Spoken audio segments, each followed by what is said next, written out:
क्या आप अपने को समय दे पाते हैं? देखिए, व्यक्ति अगर खुश नहीं होगा खुद तो समाज को भी खुशी नहीं दे सकता। मैं इसको 2 लाइन में हरवंश बच्चन जी की याद आ गई मुझे। देश के आइएम्स में इसके ऊपर कोई चैप्टर नहीं होता था लेजिस्लेशन के ऊपर। आम जन के लिए वो लोग कैसे देखने आ सकते हैं? विधानसभा का एक गाइडेड टूर है, लोग अपना ऑप्शन उसमें देंगे और स्लॉट बुक कराएंगे।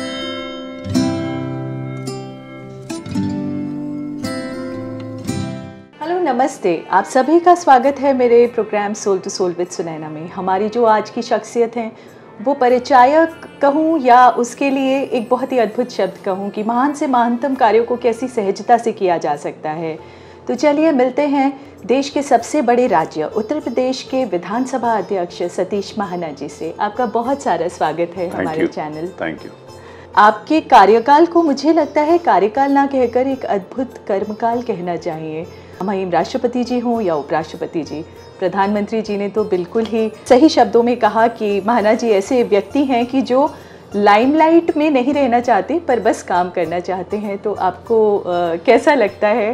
देखिए, निश्चित रूप से जिस समय आपके काम की पहचान होती है और उस स्तर पर होती है, जो एक बहुत विराट स्वरूप लिए हुए माननीय प्रधानमंत्री श्रीमान नरेंद्र मोदी जी का, अगर उनके ध्यान में कोई बात आती है कि आपने अच्छा काम किया, जिस समय मैं इंडस्ट्री मिनिस्टर था, तो उनके द्वारा कहा गया एक शब्द और एक वाक्य ने मेरी ज़िंदगी में बहुत परिवर्तन ले आया। मेरे वो काम करने में उत्साह बढ़ा, आत्मविश्वास बढ़ा, विजन बढ़ा, समर्पण बढ़ा, टाइमलेस में एफर्ट मतलब काम में करता रहा। और उसी प्रकार से अब जिस समय विधानसभा के अध्यक्ष के नाते से मुझे जिम्मेवारी मिली है, तो देश के महामहिम उपराष्ट्रपति जी ने जो कुछ स्पीकर्स कॉन्फ्रेंस के लिए कुछ शब्द कहे, वो मेरे लिए बहुत बड़ी बात थी। माननीय लोकसभा अध्यक्ष आदरणीय श्री ओम बिरला जी के द्वारा जिस प्रकार का मुझे पैट्रनेज मिलता है, मैं इस शब्द को इस्तेमाल करूँगा, और वो आपको एक शक्ति प्रदान करते हैं, नए नए आयाम देता है, नया विजन देता है, नए इनोवेशन करने की इच्छा शक्ति देता है।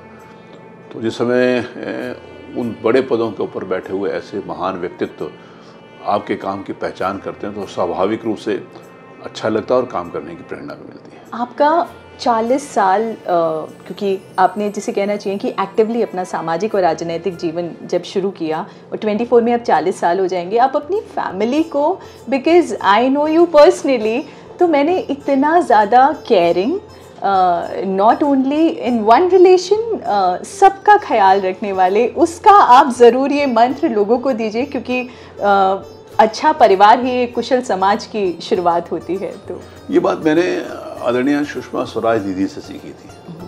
उन्होंने कहा कि व्यक्ति के लिए जो सबसे इम्पोर्टेंट होता है उसकी फैमिली होती है, उनके बच्चे होते हैं, उसकी पत्नी होती है, उसका परिवार होता है जी। तो जो व्यक्ति जो सबसे ज़्यादा प्रिय है, अगर उसके साथ न्याय नहीं कर सकता तो दूसरे लोगों के साथ क्या न्याय करेगा। तो मेरे को उनके साथ भी तालमेल बना के, कभी कभी कठिनाई होती है लेकिन ज़्यादा समय कठिनाई नहीं होती। आपको कोऑर्डिनेट करना है, आपको समन्वय बनाना है समाज और परिवार में, और वो समन्वय बनाकर मैं चलता हूँ। मेरा प्रयास होता है कि एक परिवार को जिस तरीके से समय देना चाहिए मैं पूरा समय देता हूँ, और समाज के प्रति जो मेरी जिम्मेवारी है, जिसके लिए जनता ने मुझे चुना है, तो उसके लिए भी समय देता हूँ। तो टाइम मैनेजमेंट मैं करता हूँ, रिस्पेक्ट योर टाइम, अपने समय का सम्मान भी करना चाहिए। तो जिस समय मैं अपने समय का सम्मान करता हूँ, तो फिर मैं उसके हिसाब से सभी लोगों के साथ मिलकर काम करने में, सभी लोगों के साथ आवश्यकता अनुसार समय देने का। कभी कोई अपरिहार्य परिस्थितियों में कठिनाई होती भी है, क्योंकि राजनीतिक क्षेत्र में और सार्वजनिक जीवन के क्षेत्र में जिस जनता ने आपको चुना है वो जनता आपकी प्रायोरिटी होता है। तो कभी ऐसा होता है, लेकिन ज़्यादातर समय में आप कोऑर्डिनेट करके, आप प्लानिंग करके, आप समन्वय बनाकर सबको खुश कर सकते हैं।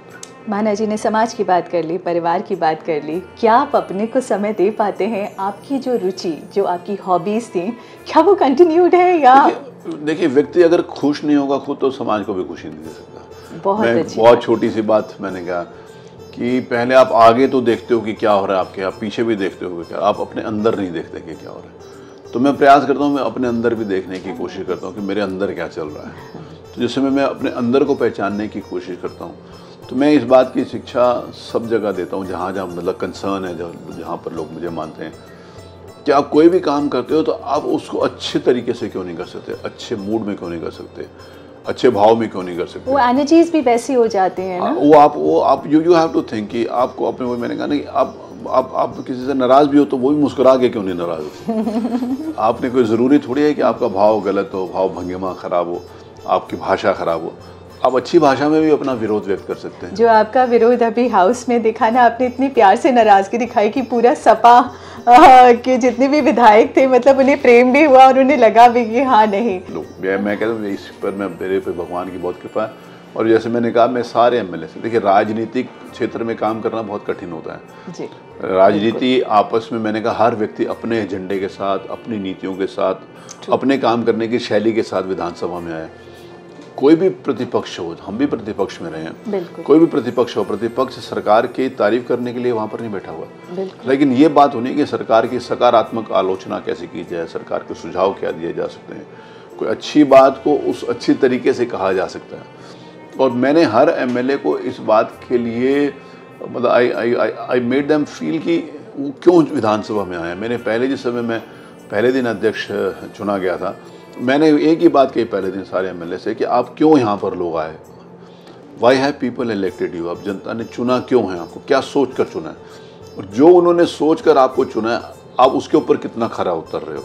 उत्तर प्रदेश की विधानसभा देश की सबसे बड़ी विधानसभा है। अगर उत्तर प्रदेश अपने आप में एक देश होता है जनसंख्या के आधार के ऊपर, तो दुनिया का 5वां सबसे बड़ा देश होता है। सही कह रहे हैं। तो मैंने कहा बहुत बहुत बहुत सौभाग्यशाली है कि उत्तर प्रदेश की विधानसभा में आपको बैठने का मौका मिला है।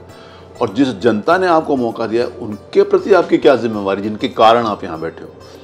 तो जब हम ये समझ लेंगे कि जिनके कारण हम यहाँ पर बैठे हैं, उनके प्रति हमारी क्या जिम्मेवारी है, तब सदन अच्छा चलता है। और मुझे इस बात को कहते हुए गर्व हो रहा है कि 1.25 साल हो गया, 5 सत्र हुए हैं, 5 सत्र में केवल 1 बार या 2 बार आधे घंटे या 15 मिनट के लिए हाउस एडजर्न हुआ।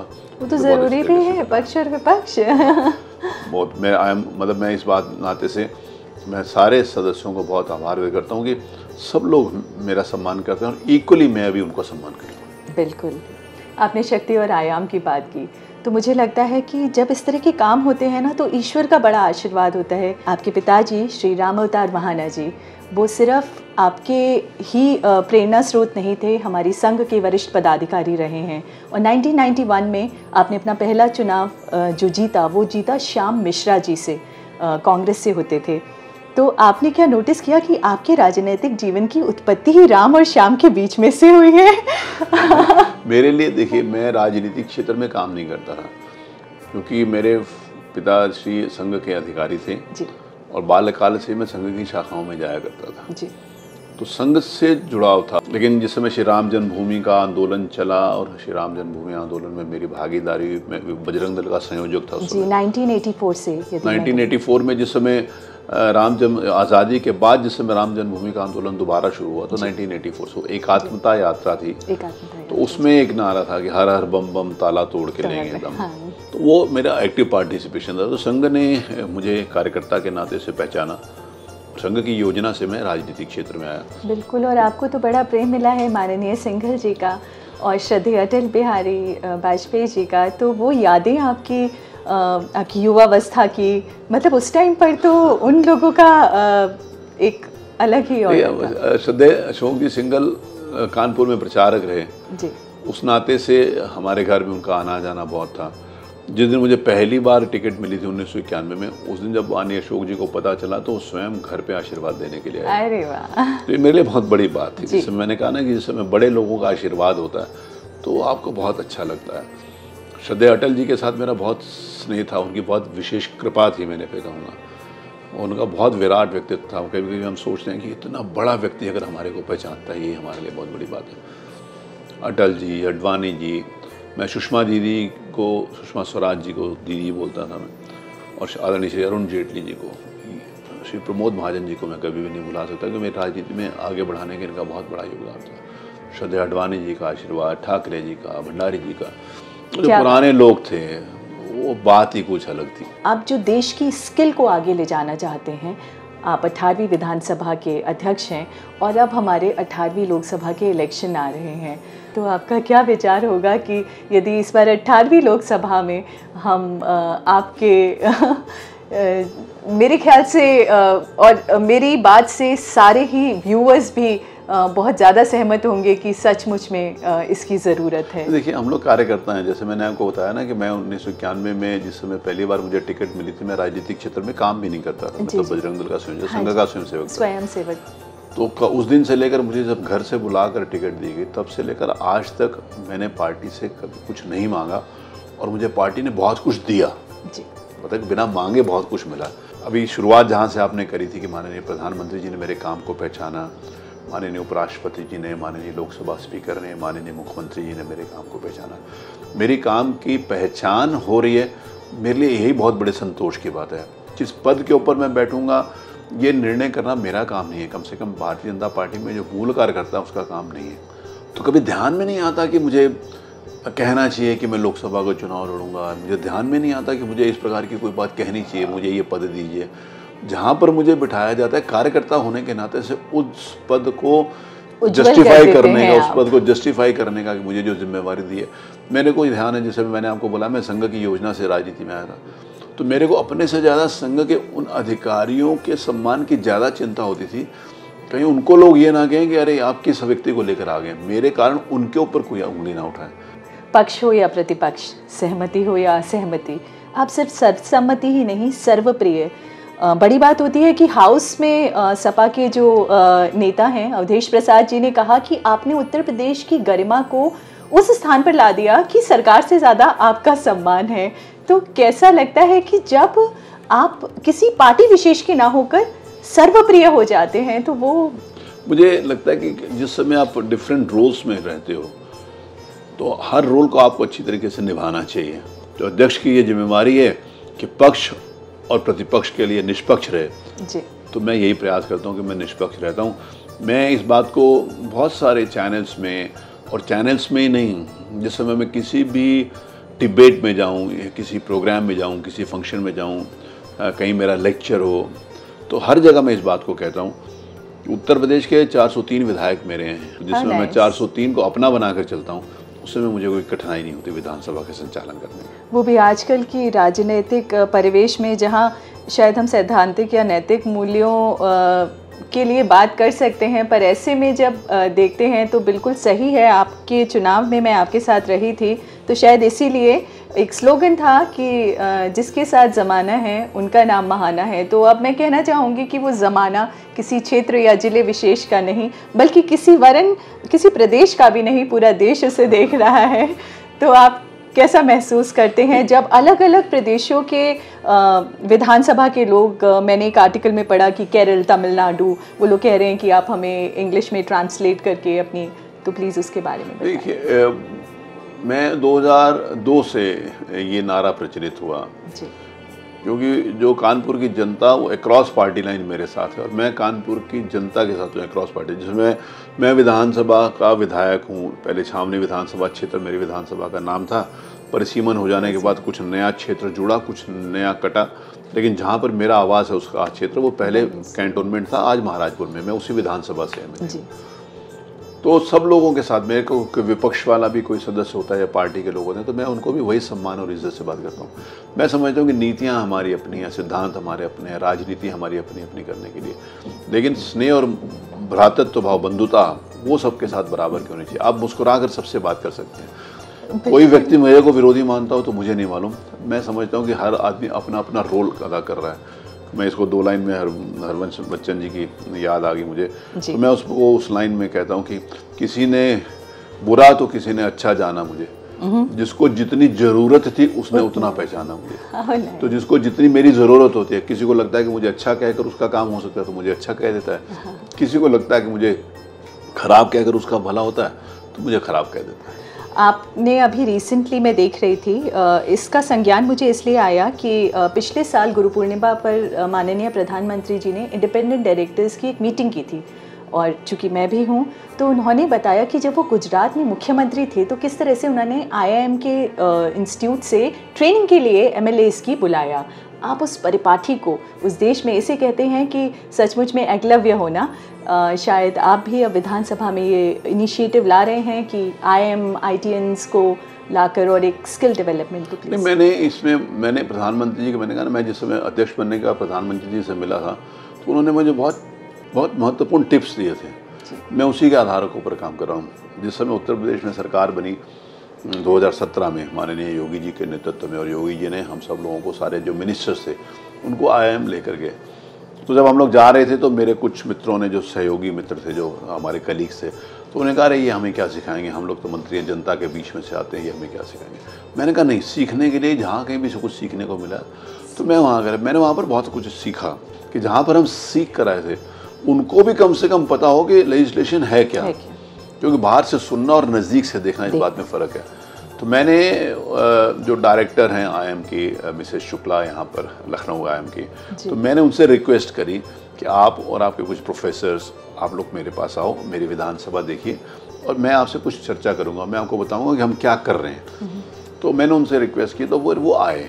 तो मैंने उनको बताया कि हम ये कर रहे हैं, लेजिस्लेशन का ये मतलब है, लेजिस्लेशन की ये जिम्मेवारी है, हमारी विधानसभा क्या है, विधानसभा में जो कुछ मैंने रेनोवेशंस किए हैं मैंने वो उनको बताया, जो कुछ मैंने प्रोसीजरल चेंजेस किए हैं वो बताया, विधानसभा के संचालन में जिस प्रकार से मैंने चेंजेस करे हैं वो बताया। आपने क्वेश्चनर को अब पोर्टल पे कर दिया है कि उसका कोई लिमिटेड टाइम नहीं है। हाँ, मैंने उनसे मैंने बात करी, तो जब मैंने उनको पूरी बात बताई तो दे वर एस्टोनिश्ड, दे वर सरप्राइज कि यार ऐसा होता है क्या, ऐसा हो सकता है क्या, ऐसा भी होता है क्या। मैंने उनको हाँ ऐसा हो रहा है। मैंने कहा इसीलिए आप, फिर उन्होंने कहा आपने हमें क्यों बुलाया। मैंने कहा आप इसको देखो, देखने के बाद आप सजेस्ट करो कि हम उससे और अच्छा क्या कर सकते हैं।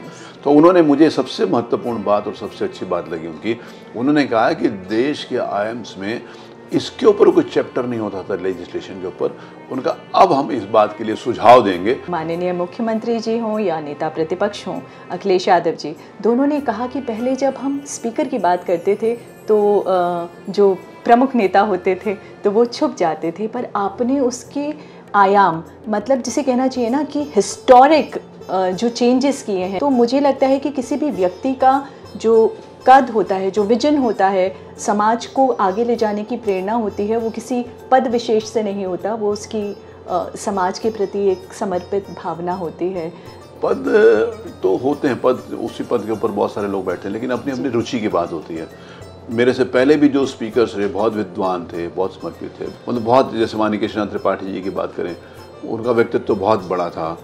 वो लेजिस्लेशन के बारे में, कानून के बारे में उनको बहुत सारी जानकारी थी। मेरे से पहले आदरणीय श्री हृदय नारायण जी दीक्षित रहे, बहुत साहित्यकार थे, उनके लेखनी में दम थी, ताकत थी, एक एक शब्द उनका पढ़ा जाता है और उसमें से कुछ समझने का प्रयास किया जाता है कि कितना विराट व्यक्तित्व आदरणीय हृदय नारायण दीक्षित जी का। आदरणीय माता प्रसाद जी पांडे जी ने पूरा जीवन समर्पित कर दिया राजनीति के, वो भी बहुत अच्छे अध्यक्ष थे। राष्ट्रीय पुरुषोत्तम दास टंडन जी से लेकर आदरणीय श्री हृदय नारायण दीक्षित जी तक अध्यक्ष रहे, सबने अपने अपने कार्यकाल में बहुत अच्छी सारे काम किए। मेरी रुचि, क्योंकि मैं पूरा देश और दुनिया घूमा हूँ, तो मुझे लगा कि आजकल की तारीख में बहुत सारे चेंजेस की ज़रूरत है विधानसभा में, क्योंकि 1958 में हमारी रूल बुक बनी थी। 1958 की ज़रूरतों के, 1958 की आवश्यकताओं के, 1958 के इंफ्रास्ट्रक्चर के, 1958 की कम्युनिकेशंस के, और आज में 65 सालों के बाद बहुत बड़ा अंतर है भाई। वो आदिकाल और प्रेजेंट वाली बात आ गई। मतलब 65 साल में बहुत बड़ा फर्क आया। तो उस फर्क के हिसाब से मेरे को रूल बुक भी चेंज करनी थी। आज जिस समय विधानसभा को मैंने सुंदर बनाया, तो एक ही आज विधानसभा के अध्यक्ष के कमरे में हम लोग बैठे हुए हैं, तो मेरे को एक माननीय विधायक मित्र ने बोला कि महाना जी आपका कमरा बहुत अच्छा है। तो मैंने उनको कहा ये मेरा कमरा नहीं, ये स्पीकर का कमरा है, मेरा कमरा कानपुर में मेरा घर होगा। थैंक यू सुनैना, आपसे बातचीत करके बहुत अच्छा लगा। मुझे लगा कि बहुत सारी मन से और आत्मा से बातचीत होनी चाहिए थी। तो जो तुम्हारा ये टॉक शो को जिसने तुमने सोल टू सोल किया, मुझे लगा कि तुमने भी दिल से पूछा इस बात को बेझिझक होकर कि मैं किस बात का जवाब दे पाऊँगा कि नहीं दे पाऊँगा, और मुझे भी प्रसन्नता है कि मैंने भी दिल से उसका जवाब दिया। क्योंकि जिस समय पवित्रता होती है आपके काम में, आपके काम करने के तरीके में, आपको आउटपुट देने के लिए जिस लिए आप काम करने के लिए आए, तो उस समय बात सोल टू सोल ही होती है। तो मेरे लिए सौभाग्य की बात है कि सुनैना आप यहाँ पर इस प्रोग्राम में आए, आपने टाइम निकाला हमारे विधानसभा को लोगों के बीच में प्रोजेक्ट करने का। और मैं ज़रूर आपके माध्यम से लोगों को कहूँगा, उत्तर प्रदेश की विधानसभा केवल 403 MLAs की विधानसभा नहीं है। उत्तर प्रदेश की विधानसभा 25 करोड़ उत्तर प्रदेश की जनता की विधानसभा है। और आज सौभाग्य से 25 करोड़ जनता इस बात के लिए अपने आप को सौभाग्यशाली और गौरवान्वित महसूस करती है। तो उत्तर प्रदेश की विधानसभा देश में सबसे लीडिंग विधानसभाओं में है। और जैसे उत्तर प्रदेश का परसेप्शन माननीय मुख्यमंत्री जी के नेतृत्व में एक पॉजिटिव पूरे देश में जा रहा है, तो उसके साथ ही उनके सुझाव और उनके सहयोग से उत्तर प्रदेश की विधानसभा का भी एक पॉजिटिव परसेप्शन पूरे देश में है। इस बात की मुझे प्रसन्नता है और उसको दिखाने का काम आपने किया। मैं आपको बहुत बहुत धन्यवाद देता हूँ। धन्यवाद।